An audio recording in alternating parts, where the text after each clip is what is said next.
High বন্ধুরা, তো তোমরা সবাই কেমন আছো? আশা করি তোমরা সবাই ভালো আছো। বন্ধুরা, আজকে আমি চলে এসেছি মাঠের দিকে ছাগল চড়াতে। আর আজকে এতটাই গরম, ছাগল বাচ্চাগুলো কিরকম হাঁপাচ্ছে দেখো। বাচ্চাগুলো যেহেতু এক দুটো ঘাস খেতে পেরেছিল, ওই জন্য আমি মাঠের দিকে নিয়ে এসেছিলাম।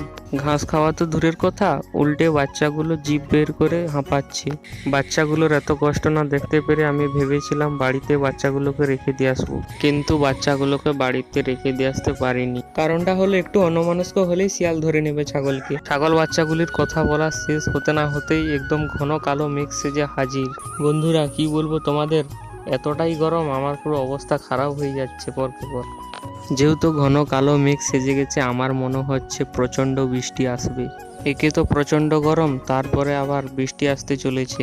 বৃষ্টিতে ভিজলে ছাগলগুলোর শরীর খারাপ হয়ে যাবে। তার জন্য আমি এত জলদি ছাগলগুলোকে বাড়ি নিয়ে চলে যাচ্ছি।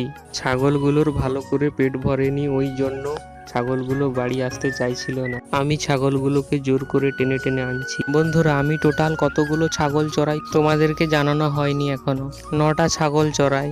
যেহেতু বর্ষাকাল চলে আসছে, 9টা ছাগলের মধ্য থেকে 3টা ছাগল বিক্রি করে দেবো। বন্ধুরা, ওই যে ঘন কালো মেঘটা সেজেছিল, দেখো প্রচন্ড বৃষ্টি হচ্ছে। সময় মতো ছাগলগুলো নিয়ে চলে এসেছিলাম বলে, না হলে আমি ফেঁসে যেতাম। বন্ধুরা, আজকের ভিডিওটা এতটা পর্যন্ত। দেখা হচ্ছে আবার পরবর্তী ভিডিওতে।